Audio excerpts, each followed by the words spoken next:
जब हम प्रभु में आते हैं तो हमारा, मैं आपको बताना चाहता हूँ कि जब मैं प्रभु में आया था तो एक पहले दिन से, जब मैं प्रभु में आया था, जब मैंने वचन सुना तो पहली फर्स्ट टाइम जब मैं चर्च गया था तो उसी दिन से मैं तकरीबन आधे घंटे से मेरी प्रार्थना शुरू हुई थी। आधे घंटे से आधा घंटा मैं प्रार्थना में बैठा था।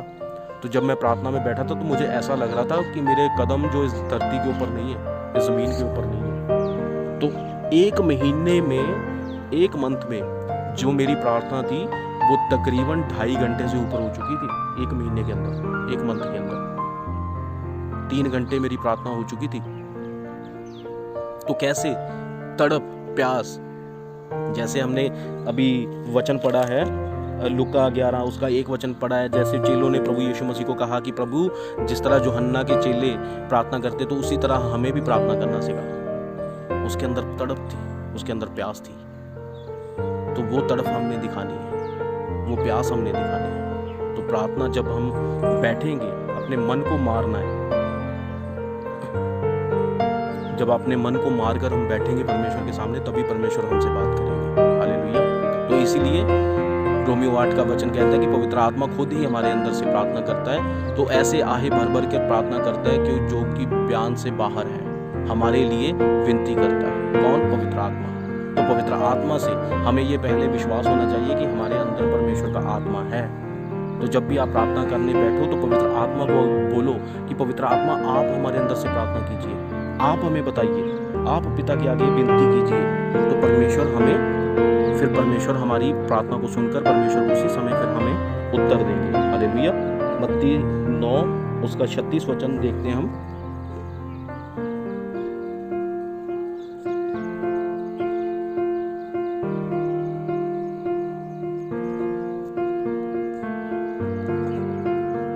कि हमें क्या प्रार्थना करनी चाहिए। एक जगह प्रभु यीशु मसीह ने क्या कहा था, अपने चेलों को क्या प्रार्थना करना सिखाया कि तुम ऐसे प्रार्थना करो। जब हमने पहले पढ़ा है वचन लूका 11 उसका 1 में कि चेलों ने कहा कि प्रभु हमें प्रार्थना करना सिखा।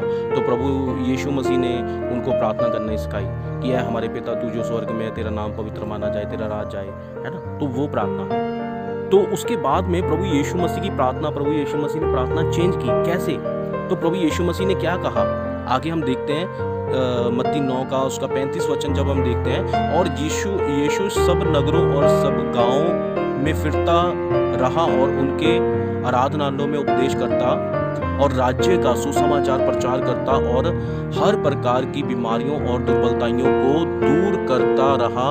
और आगे 36 वचन में लिखा है कि जब उसने भीड़ को देखा, मतलब कि प्रभु यीशु मसीह ने जब भीड़ को देखा, भीड़ मतलब लोगों को देखा, जब प्रभु यीशु मसीह ने भीड़ को देखा तो उसको लोगों पर तरस आया। किसको तरस आया? प्रभु यीशु मसीह को लोगों पर तरस आया, भीड़ के ऊपर तरस आया, उनके ऊपर तरस आया, क्योंकि वह उन भेड़ों के समान जिनका कोई चरवाहा ना हो, वह उनके समान थे जिनका कोई चरवाहा नहीं। मतलब कि उनको सही शिक्षा देने वाला, सही टीचिंग, सही नॉलेज देने वाला कोई नहीं था। आज हम देखते हैं कि जो लोग परमेश्वर के, जो कलीसिया है, जो लोग हैं, आज वो बंधुआई में क्यों है, आज वो नाश क्यों हो रहे हैं, वो बैकस्लाइड क्यों हो रहे हैं? क्योंकि उनको, उनके लिए कोई भी ढंग का चरवाहा नहीं है जो सच्ची शिक्षा, जो परमेश्वर से बातें लेकर जो रेवलेशन उनको बता सके, परमेश्वर की मर्जी, परमेश्वर का वचन, सही वचन एक्सप्लेन कर सके। मतलब कि कोई भी ऐसा चरवाहा नहीं था। 36 वचन कहता है कि जब उसने भीड़ को देखा तो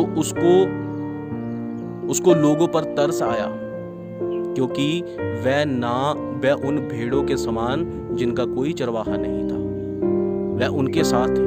तो परमेश्वर आज आप बहुत, अगर आप अपने आप को देखते हैं कि परमेश्वर का इतना बड़ा रेवलेशन, इतने भेद हमें परमेश्वर हमारे ऊपर प्रकट करते हैं, तो सोचो कि अगर मैं यहाँ पर आपको हीलिंग के लिए आपको प्रोफेसीज दूँ, मैं आपको सबको वो चीज़ें बताऊं कि आपके घर के कलर क्या है, परमेश्वर कब आपको बढ़ाने वाले हैं, परमेश्वर के काम अपनी ज़िंदगी में कैसे आप ब्लेसिंग को बिजनेस में कैसे बढ़ सकते हो, कैसे आप सांसारिक चीज़ों में बढ़ सकते हो। अगर मैं इन चीज़ों के ऊपर, प्रॉस्पेरिटी के ऊपर मैं प्रीच करूं आपको, तो यहाँ पर लोगों की गिनती आज 12 है, नहीं 1 महीने के अंदर 12,000 हो जाएगी। हालेलुया, 12,000 हो जाएगी। क्यों? क्योंकि हमने अपने आप को नहीं, परमेश्वर को बढ़ाना है। क्या परमेश्वर भविष्यवाणियां नहीं कर सकते? परमेश्वर वो बातें नहीं करते, वो सब चीज़ें करते हैं। पहले उनको लेना आना चाहिए हमें कि परमेश्वर हमसे क्या बात करना चाहते हैं, क्या हमें देना चाहते हैं। तो इसीलिए परमेश्वर ने उन लोगों को देखा। तो आज जब हम बड़ी भीड़ को देखते हैं, बड़ी बड़ी चर्चों को देखते हैं, वहाँ पर वचन का भेद नहीं है, वहाँ पर प्रॉस्पेरिटी के ऊपर प्रचार किया जा रहा है, वहाँ पर चंगाई के ऊपर, हीलिंग के ऊपर, डिलीवरेंस के ऊपर, वो सब चीज़ों के ऊपर, दुनियावी चीज़ों के ऊपर प्रचार किया जा रहा है कि कैसे आपने झोपड़े में से बगले में आना है, कैसे आपने साइकिल से मोटरसाइकिल पे आना है, मोटरसाइकिल से कैसे आपने गाड़ी में आना है, कैसे आपने एक मजदूर से आपने एक ठेकेदार की ड्यूटी लेनी है। हालेलुया। तो कैसे बनोगे आप? तो ये चीज़ें, हालेलुया, तो समझना है वचन को। तो इसीलिए परमेश्वर को तरस आया किन के ऊपर? उन बड़े चर्चों के ऊपर परमेश्वर को तरस आता है, वो बड़ी कलीसियाओं के ऊपर परमेश्वर को चर्च आता है, क्योंकि उन भेड़ों में उनको सिखाने वाला, समझाने वाला एक अच्छा चरवाहा, एक अच्छा शिक्षक, अगर उन्होंने पास्टर से बात करनी है तो वो कैसे बात करेंगे? बताइए मुझे, है ना? वो उन्होंने बात करनी तो कैसे वो बात करने पाएंगे उनसे? उनके कुछ सवाल है, उनके कुछ आंसर है, जो उन्होंने कुछ ऐसी बातें हैं जो उन्होंने पूछनी है, तो वो कैसे उनसे बात करेंगे? वो बातें कैसे करेंगे? तो इसीलिए परमेश्वर को, उनको भीड़ को देखकर परमेश्वर को तरस आया ना। तो वचन को समझो, पहले इन वर्ड को समझो कि परमेश्वर क्या बात कर रहे हैं, किन विषयों के ऊपर बात कर रहे हैं। हालेलुया। तो इसीलिए उनको, उन लोगों पर तरस आया क्योंकि वह उन भेड़ों के समान थे जिनका कोई चरवाहा ना हो, व्याकुल और भटकते हुए से थे। आगे लिखा है व्याकुल भी थे वो और भटक रहे थे, इधर उधर भटक रहे थे। आज भी वही चीज हो रही है। चलो, इस पास्टर से प्रार्थना नहीं करवाई, इस पास्टर ने नहीं की, तो इधर इस चर्च में परमेश्वर ने हमारी जिंदगी में काम नहीं किया, तो चलो दूसरी चर्च चलते हैं, बड़ी चर्च चलते हैं, वहां पर देखते हैं, वहां पर परमेश्वर बहुत बड़े बड़े काम करेंगे। क्या प्रभु यीशु मसीह बट गए? क्या प्रभु यीशु मसीह के 2 रूप हो गए? क्या उस बड़ी चर्च में परमेश्वर ज्यादा काम कर रहे हैं कि इस जो छोटी चर्च में परमेश्वर कम काम कर रहे हैं? पहले हमें समझ आना चाहिए कि कमी परमेश्वर की नहीं है, कमी पास्टर की नहीं है, कमी हमारी है। वो पास्टर आपको बोल रहा है कि आप खुद मेहनत करो, खुद प्रार्थना करो। क्या आपको खुद मेहनत करने की ज़रूरत नहीं है? जब आप मेहनत करोगे, आपका विश्वास, आपका हियाव बढ़ेगा, आप परमेश्वर में स्पीड पकड़ोगे कि आपको आपके अंदर एक ऐसा हौसला परमेश्वर आपके अंदर उत्पन्न करेंगे कि आप अपनी प्रार्थना जब करोगे ना, तो जब आपकी प्रार्थना का आंसर आपको मिलेगा, तो मैं आपको बताना चाहता हूँ, जब मैं प्रभु में आया था ना, तो मेरी मम्मी को, जब मैं सिर्फ एक बार ही चर्च गया था, तो मैंने वचन सुना था कि आप प्रभु का धन्यवाद करके अगर किसी को के लिए भी प्रार्थना करोगे तो परमेश्वर आपको चंगाई देंगे। तो उस समय क्या हुआ, तो जब मैं वहाँ पर बुधवार की मीटिंग होती थी, तो सबसे पहले मैं बुधवार को गया था। तो जब मैं बुधवार को गया था, तो वहाँ पर आकर अगले दिन वीरवार को मेरी मम्मी की आँखों में कुछ प्रॉब्लम हो गई। तो उनकी आँखों में खुजली हो रही थी, ऐसे ऐसे करके, मतलब बहुत ज़्यादा प्रॉब्लम थी, वो देख नहीं पा रहे थे, आँखों से पानी बह रहा था। तो जब मैं प्रेयर में से उठा, तो मैंने उठकर क्या किया, तो परमेश्वर ने मेरे मन में डाला कि मतलब कि मैं पानी के ऊपर प्रेयर करके मैं उनको पानी देता हूँ। तो मैंने प्रार्थना की, मैंने पानी के ऊपर मैंने कहा मम्मी भी इसके आँखों में छींटे मार दो। तो उन्होंने क्या किया, उन्होंने उसी समय आँखों में छींटे मारे, तो मम्मी की आँखें उसी समय ठीक हो गई। तो मुझे इतना विश्वास हुआ, तो मेरी उसी दिन से प्रार्थना और भी बढ़ गई। मैंने कहा अरे वाह, परमेश्वर ने तो मेरी प्रार्थना सुन ली। अरे ऐसी होती है, परमेश्वर इतनी जल्दी प्रार्थना सुनते हैं। तो उस दिन के बाद जब भी किसी को प्रॉब्लम होनी, तो उन्होंने क्या करना है, मुझे बोलना कि प्रार्थना करके पानी दे दो। तो मैंने प्रार्थना करनी, किसी का सर दर्द हो रहा है, किसी को लूज मोशन है, किसी के दर्द हो रहा है, किसी को कुछ प्रॉब्लम है, किसी को बुखार है, कुछ है, तो जब मैंने उनको प्रेयर करके पानी देना, तो उसी समय जब उन्होंने ग्रहण करना, तो वो चीज़ें, एक बार मेरी सिस्टर के मतलब कि जो ये हमारे लीवर के साथ होता है ना, जुड़ा हुआ कनेक्ट होता है, पित्ता जिसे बोलते हैं, पित्त बोलते हैं, पित्ता। तो उसमें स्टोन थी, तो रात को उसके दर्द हो रहा था बहुत ज़्यादा। तो मैं प्रेयर में था, तो उन्होंने दरवाज़ा मेरा नॉक किया, तो उन्होंने बोला कि ऐसे ऐसे करके दर्द हो रहा है। तो मैंने उसी समय प्रार्थना करके उनको पानी दिया।